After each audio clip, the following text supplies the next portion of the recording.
Hoje é dia 29, agora são quase meio-dia. Sim, eu já tô roubando na maratona, mas eu fiz isso porque eu tive um dia a mais de folga, porque hoje é ponto facultativo aqui no Ceará, então eu tive um dia a mais para começar.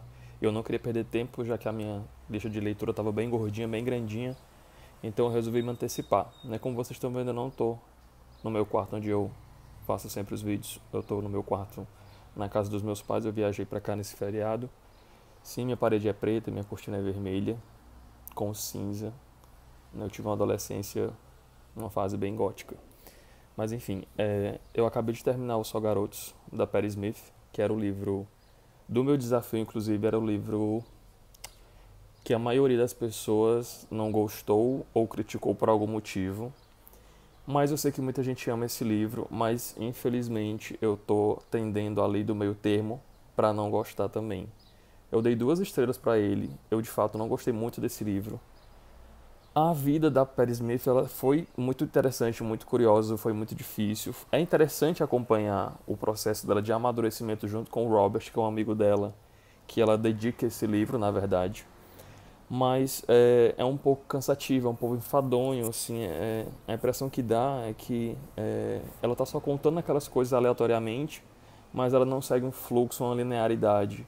Então, assim, eu acho que para quem é fã do trabalho dela é muito bom saber disso, muito bom esses bastidores de como foi feito o processo dela de escrita, o processo dela de composição dos álbuns, o processo de amadurecimento mesmo enquanto pessoa, né? Ela começou vivendo em Nova York, tipo, com um custo de vida muito baixo. Meu braço já tá doendo. É, e ela dormiu na rua, ela se alimentava com mendigos, e foi bem difícil o começo de vida dela. Agora que eu tô vendo meu quadro de Aula da Saudade. Eu não deveria ter gravado aqui, mas enfim. E é interessante por esse motivo, mas, via de regra, não gostei muito. Mas, mas é isso, né? Agora eu vou tentar começar ou o 1, 2 e Já, da Inês Bortagaray, ou o Mãos de Cavalo, do Daniel Galera. Mas eu acho que eu vou mais para esse aqui, porque eu tô com muita saudade da escrita do Galera. Então eu vou deixar o da Inês por último, já que ele é mais fininho. Então ele é pouco grossinho, ele tem quase 200 páginas, se eu não me engano. E quando eu estiver na metade, ou se eu tiver finalizado, eu volto para dizer como é que está sendo a leitura do Mãos de Cavalo. Eu de fato tô boicotando muito a maratona e eu vou já explicar o porquê. Agora depois do almoço eu ia pegar o Mãos de Cavalo do Galera, mas eu perdi a vontade e peguei o 1, 2 e Já da Inês Bortagaray no lugar, só que eu não esperava que a leitura dele fosse tão rápida. Eu acho que foi o livro que eu li mais rápido em toda a minha vida, mas não era essa a intenção. Eu já tinha comprado esse livro há bastante tempo, mas sabe-se lá porque eu não tinha lido ainda. E eu sempre via bons comentários a respeito dele, mas por algum motivo eu ainda não tinha lido. E como ele é fininho, eu acabei pegando ele e escolhendo para essa maratona, até porque ele cabia em 2 categorias. Eu não vou recordar agora quais foram as categorias que eu incluí ele, mas foram 2. E eu me surpreendi muito com a escrita dela.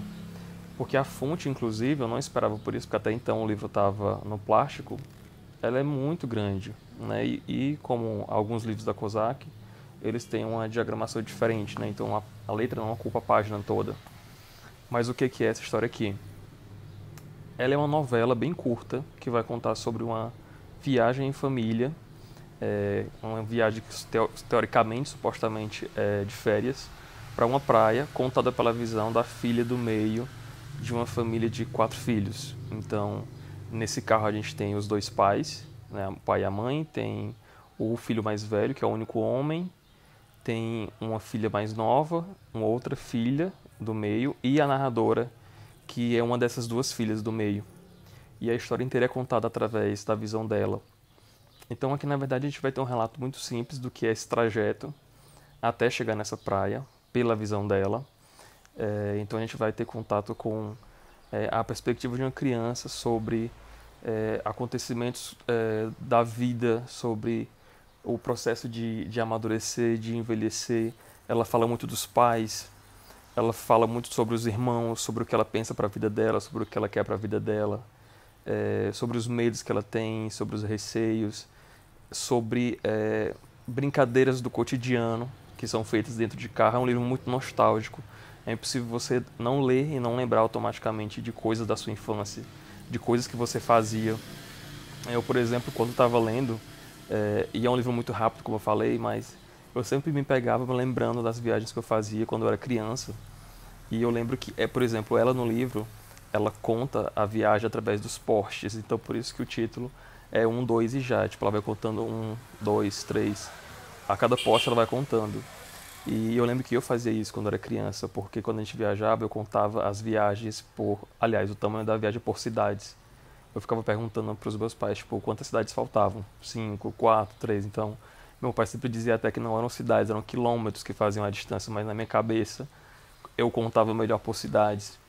E ela enjoava também durante a viagem, então isso era uma coisa que acontecia comigo sempre, sempre.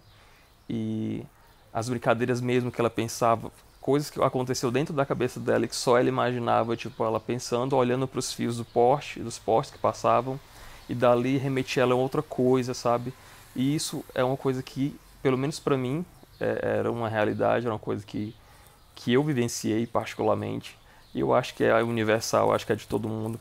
Todo mundo tem alguma coisa semelhante a isso da infância, e até mesmo um pouquinho depois de adulto. Mas é um livro que é muito gostoso, é praticamente um afago, assim, a leitura dele.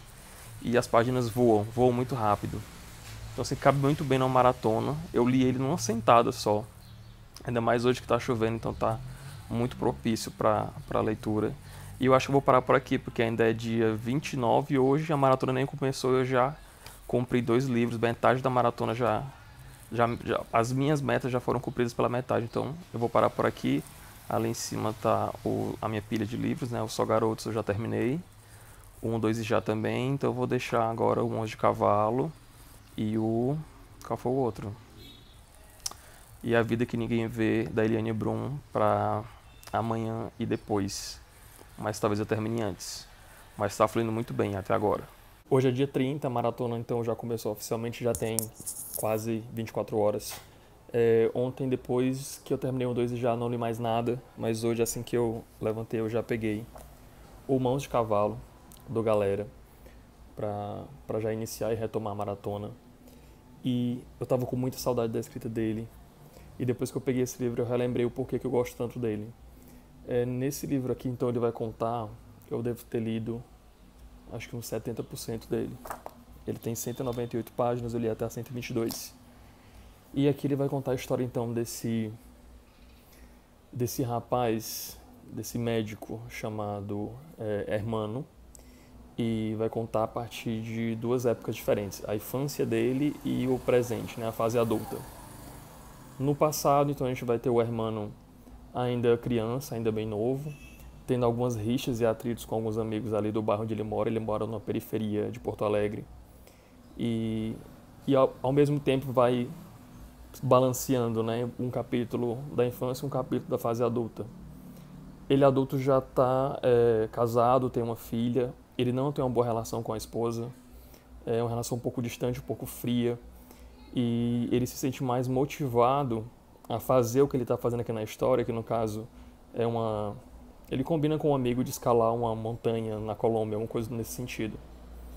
Mas a gente percebe que ele faz isso porque ele quer sair daquele lugar, ele quer sair daquele âmbito familiar que ele não se sente confortável. Então, assim, eu não concluí, né, ainda falta umas 60 páginas, eu acho. Mas eu tô gostando bastante. O Galera, ele tem uma escrita muito, como é que eu posso dizer, muito masculina, mas não no sentido, como é que eu posso explicar isso? Ele não perde sensibilidade quando ele tá falando, ele não perde delicadeza. Ele é muito pontual, ele é muito objetivo, mas ele consegue falar muito bem desse contexto. A gente consegue perceber claramente que ele está falando desse universo masculino pela perspectiva de um personagem masculino com um narrador masculino. Os parágrafos dele são bem extensos, bem longos, que é uma coisa característica dele. Se você pegar qualquer texto dele, você vai conseguir notar isso. E os capítulos também são um pouco extensos, o que a princípio me incomoda, mas no caso dele não tanto, porque acaba se tornando um pouco mais agradável. E além disso, ele consegue fazer os diálogos muito bem. ele consegue construir a fluidez do diálogo de uma maneira muito diferente, que eu acho que poucos autores conseguem fazer hoje em dia. Então, assim, eu vou parar essa leitura por hoje, porque eu tenho algumas coisas para fazer hoje à noite, eu estou quase de saída, e pretendo retomar amanhã. Eu acho que finalizo já amanhã de manhã para continuar com o último, que no caso é A Vida que Ninguém Vê, da Eliane Brum, e aí sim finalizar a maratona. Hoje é dia 31, já deve passar, acho que do meio-dia, já deve ser quase 1 hora, eu acho. Mas eu dei uma bugada, inclusive, eu pensei que a maratona fosse terminar hoje, mas não. Ela vai até amanhã, até às 23h59 de amanhã. Até achei que eu estava atrasado, mas estou adiantado. Mas eu consegui concluir o Mãos de Cavalo e gostei muitíssimo, dei 4 estrelas para ele. E aquilo que eu falei ontem sobre o livro é bem secundário, na verdade, o livro não trata sobre aquele assunto que eu já comecei a falar e comentar a respeito.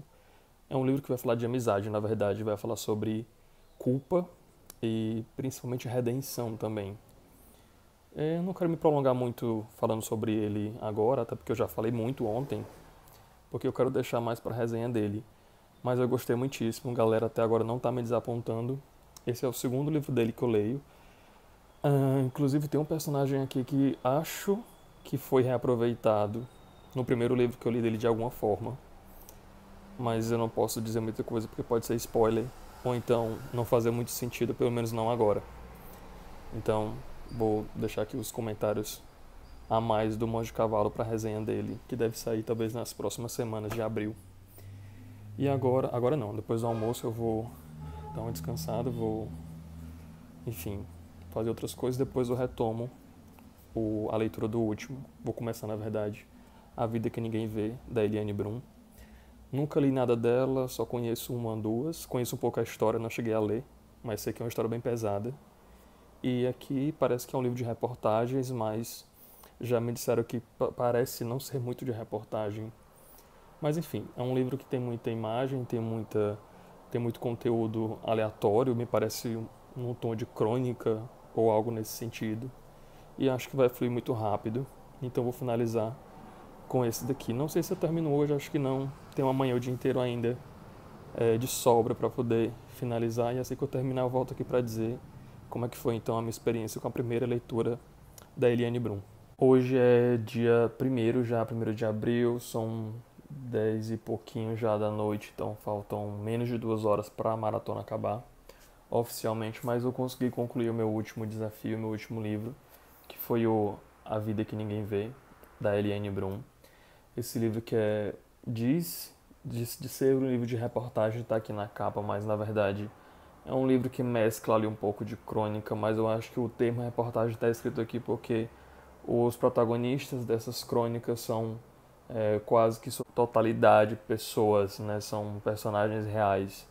Então aqui a gente vai ter um apanhado de crônicas / reportagens / matérias que a Eliane fez quando ela trabalhava no final da década de 90 no Zero Hora de Porto Alegre, que é um dos jornais mais importantes do país, né, fora do eixo Rio-São Paulo. E aqui a gente vai encontrar uma série de pessoas, de estranhos, na verdade, pessoas do nosso dia a dia. Então ela vai usar como, por exemplo, o cara que carrega malas no aeroporto, o mendigo que pede esmola no sinal. Ela vai falar sobre as pessoas que a gente vê todos os dias, mas não enxerga. E ela vai dar voz para essas pessoas. Muitas dessas crônicas aqui vão trazer um pouco também de entrevistas com esses protagonistas. Então a gente vai ver o lado deles, o que é que eles têm para falar, o que é que eles têm para mostrar e para fazer com que a gente perceba realmente que eles existem. Então é isso que ela faz, é um trabalho meio que quase que social, quase que político. E como eu falei no Instagram, é um texto assim, que é muito relevante, é muito importante, eu reconheço a importância desse livro, mas a escrita dela não foi muito instigante para mim, né? Não foi um tipo de leitura que não funcionou, pelo menos para esse momento em que eu li esse livro. Por várias vezes no começo eu pensei em largar, pensei em desistir. Eu forcei um pouco a leitura no começo, no início, muito embora as histórias sejam assim, bem interessantes, mas não sei, eu tive alguns problemas sérios com esse livro. Não de conteúdo, mas de forma. Né? Assim, a escrita dela às vezes travava para mim, então para eu continuar eu tinha que realmente fazer um pouco mais de esforço, mas consegui concluir. Dei 2 estrelas ao final, então assim, não me agradou de todo, mas muito por conta disso. Mas assim, eu reconheço a relevância desse texto, a importância dele e o reconhecimento que ele teve, tanto que ele levou um Jabuti em 2007. Então assim, com ele eu finalizo a minha maratona de Páscoa, que foi muito bem sucedida, eu consegui concluir todos, ao contrário da de Carnaval, que foi um completo fiasco. Mas no total eu consegui ler o primeiro, né, que foi o Só Garotos, ele está aqui dentro da luva. Depois eu li o 1, 2 e Já da Inês Bortagaray. Depois eu fui para o Mãos de Cavalo do Daniel Galera. E finalizei com A Vida Que Ninguém Vê da Eliane Brum. Não sei se eu vou fazer resenha de todos, né? Eu vou tentar fazer pelo menos de alguns, dos que eu mais gostei, na verdade. Enfim, né? Nas próximas semanas a gente vê como é que fica. À medida que eu for fazendo, eu vou soltando, eu vou liberando os vídeos. Se você gostou do vídeo, né, do vlog, dá um like, deixa aí a sua avaliação. Faz algum comentário lá embaixo se você já leu algum desses livros ou se você tem interesse, o que é que você acha deles ou dos autores, se você já os conhece. Faz um comentário extra também. Obrigado por ter assistido. Me segue nas redes sociais que estão lá embaixo no box também da descrição. E até mais.